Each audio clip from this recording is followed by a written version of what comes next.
Welcome to Tim Dewey's FedWatch video edition. So we're going to try something new and see how well it works out and how popular it is. So we are obviously in a fairly unique time in the U.S. economy. We have never really experienced a sudden stop in economic activity like this. This is really upending all of our lives in unusual and interesting ways. Some of us now have our children at home a little bit more than we've had them in the past, and so I'm going to spend some time and work with them to teach them some video editing skills. So we're going to work on that. We're going to talk a little bit about the economy, and we're going to do a little bit of woodworking while we discuss the general outlook for the U.S. economy, what we might expect from fiscal policy, what we might be expecting from monetary policy. So that's going to be our plan. We'll see how well it works out. Again, this is an experiment. As I was mentioning earlier, we are in a fairly unique period of time for the U.S. economy. Generally have never really seen or experienced a sudden stop of this much of the economy for what's likely to be an extended period of time. So this is obviously creating a lot of uncertainty for just about everyone, particularly my audience, which is often market participants or policymakers, really don't have a lot of certainty about what the economy is going to look like in 3 months, 4 months, 6 months, or next year. So that's kind of the issue that we're all sort of feeling around for. We know the second quarter is going to be bad, and we know that in this next week or the next 2 weeks, we're going to start to see unemployment claims skyrocket as the impact of that sudden stop, the sudden increase in layoffs last week really starts to pound down on the data. So that's what we're watching for. What we're looking for really is the policy response. The Federal Reserve has already gone through great lengths in order to stabilize financial markets. We're not quite there yet. Certainly we still see problems in certain parts of the financial markets. So for example, I will hear frequent complaints about the mortgage market being locked up still as one example, but I think we've seen that in other parts of financial markets this past week. We haven't gotten those unglued yet. The Federal Reserve is working furiously to try to resolve those issues. We'll see. We should expect them to continue to be inventive as they try to unglue those credit markets. So last week we saw, for example, the expansion of the emergency lending facilities that we saw during the crisis. And what's really amazing is how quickly the Federal Reserve has been able to bring those tools to bear. So the next step along the way is fiscal policy, but before we do that, we should do some of the woodworking portion of this video. So we're going to be making a box, and a jewelry box, a small jewelry box as the idea here, and hopefully we don't mess this up along the way. So this is a piece of mahogany. This house was built in 1959, and all the original trim was mahogany, and so this was pulled off during part of a remodeling project, and so I stripped it of paint. We had some contractors that had come through and tested the paint, which was probably done somewhere in the 1980s, so it would be lead-free. So we did check that before proceeding further. And we're going to use this piece of scrap wood, or salvaged wood would be a better term, in order to create our box. So we need about a 40-inch strip for this small box, and I have marked it off already and moved around the nail holes originally. So we're just going to go ahead and trim that up and move on to our next project after that. So.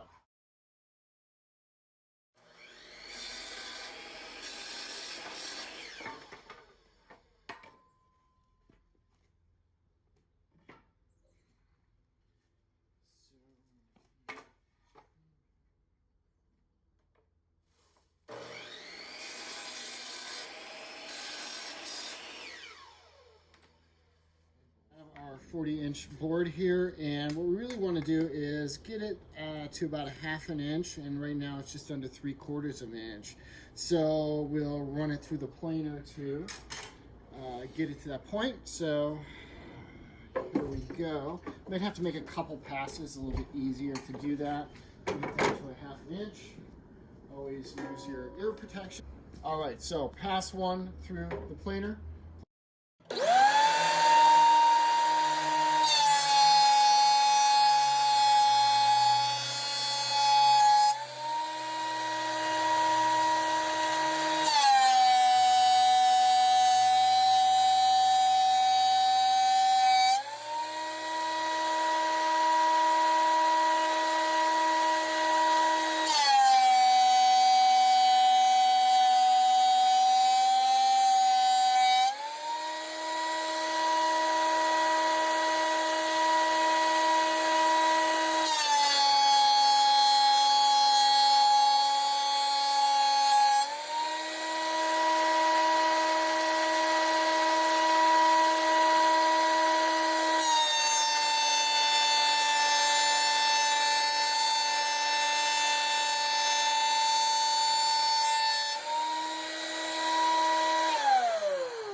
That brings us to a 1/2 inch.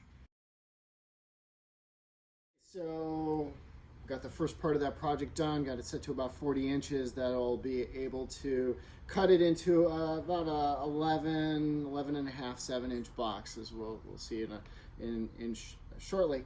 So really the Federal Reserve can only do so much to stabilize the economy in this kind of situation. Certainly the Federal Reserve's tools right now are best suited for stabilizing financial markets. That's what we're hoping for them to do. In the near term, there's really little they're going to do to hold economic activity in place. It's a sudden stop of activity as soon as people start to get laid off, as soon as firms get closed, and the closure is expected to last for an extended period of time. We're probably looking at some particularly high unemployment rates. It does not take too much imagination to get double-digit unemployment rates in this situation for that to happen fairly quickly. Federal Reserve is not going to be able to stop that. Really what we're looking for is fiscal policy to come in and begin to stabilize the economy. And really what we're looking for is a number of approaches. One is direct aid to households in order to help households that have been hit directly as far as layoffs. So that's certainly one plan that's being discussed right now. Related plan would be to, or another plan would be to stabilize small, medium enterprises. One big challenge we're going to have is how to restart the economy on the other side of this. And the more damage we do between now and then, certainly the more of a challenge we're going to have restarting the economy when we're able to sort of move past the initial stages of the virus reaction here. So, and then the third stage that I haven't seen talked about as much yet is direct aid to state and local governments. I think we're going to need all three parts of that to help stabilize the economy as we move through this next quarter. And really, when we talk about stabilizing the economy, we're talking about helping individuals right now who are in need of support, and then also setting the groundwork for the rebound on the other side of this. Certainly that's where the Federal Reserve's lower interest rate policy and ability to hold the credit system together will come into play as well when we get to the other side of this and conditions are set for a rebound in economic activity. So that's, I think, one factor that would go a long way toward helping getting that fiscal stimulus as soon as possible would go a long ways to helping generate a little bit more confidence about the path that we're on going into the second half of this year. So what seems to work well for a smaller jewelry box is about 3 7/8 width. Just quickly get that to size. So a couple things first. We have a couple different dust collection mechanisms in the shop here. So one of which is the standard a standard dust collector, and then the other is up here. You can see I put a fan to blow air across the table. So basically moving the dust away from me and back out of the garage. So between those two things seem to go a long ways. If I'm sort of working in a condition where I've got the garage doors closed because it's freezing cold outside, or it's a project that can generate a considerable amount of dust, then on top of that, we also use a respirator to further limit the exposure to dust. So I'm going to start cranking things up here. It's got this nice remote feature. So what I'm going to do here is make the first cut. And I'm going to make it in a wraparound style. So let's see how this is going to work.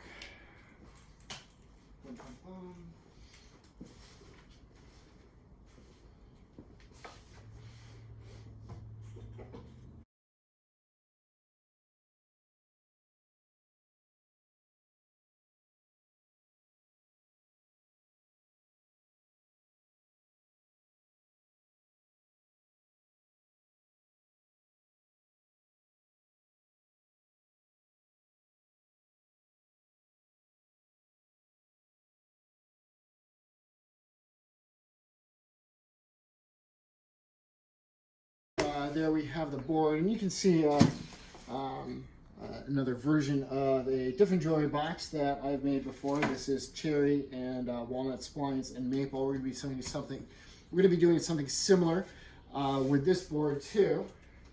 So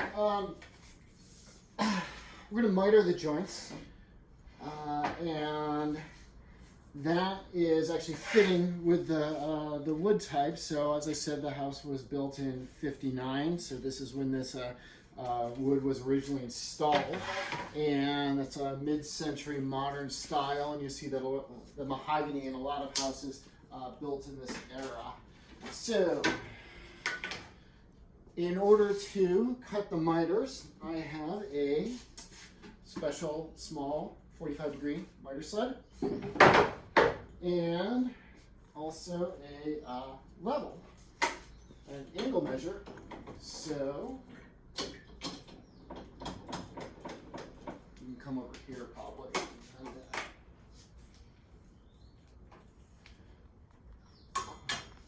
let's get to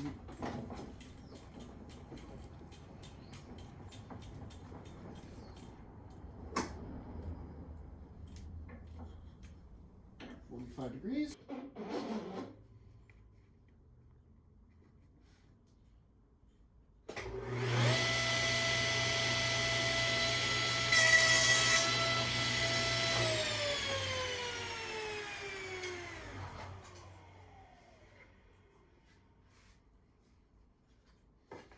Okay.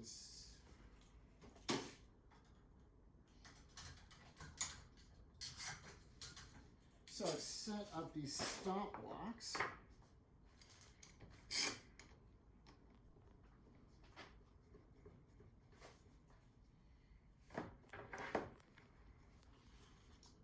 We do the first part, the front of the box.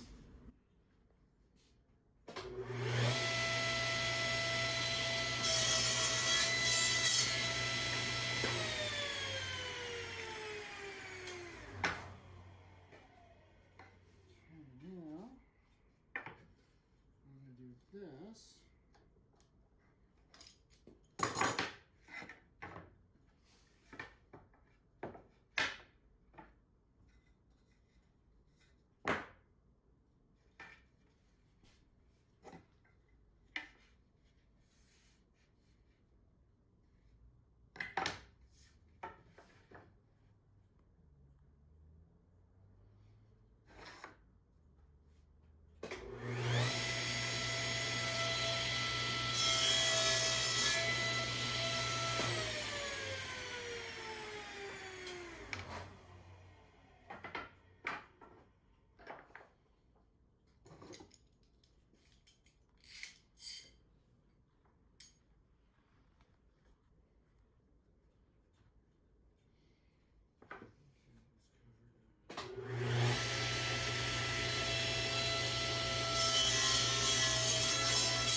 Okay, so that's the frame of the box, nicely mitered.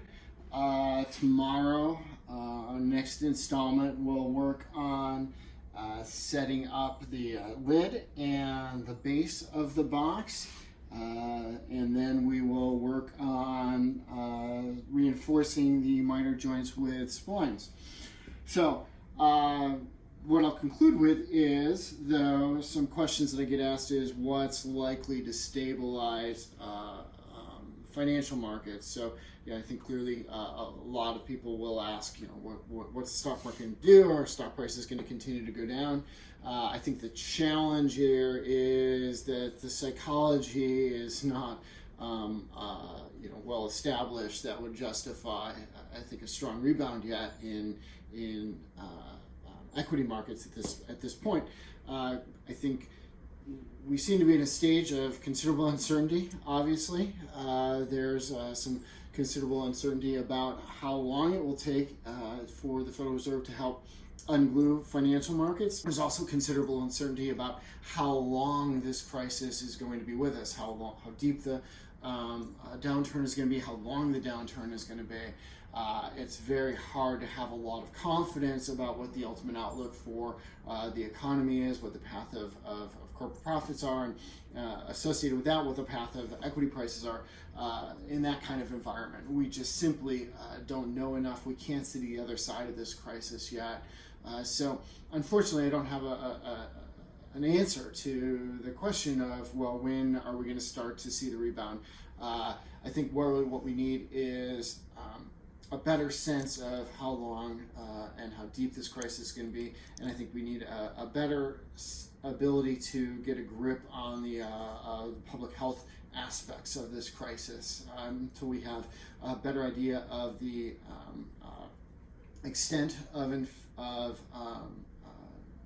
infections with the coronavirus, until we have a better idea of the ability to contain or mitigate the pace of the growth of the coronavirus infections. I think it's going to be hard for us to have a lot of certainty about where the economy is going to go and how long this downturn is going to last. So that's it for today. We will pick up tomorrow as we get closer to the work week, Monday morning, and see if policymakers have had any surprises for us in the next 24 hours. And hope you've enjoyed this, hope it was informational, and look forward to seeing you again. Thank you.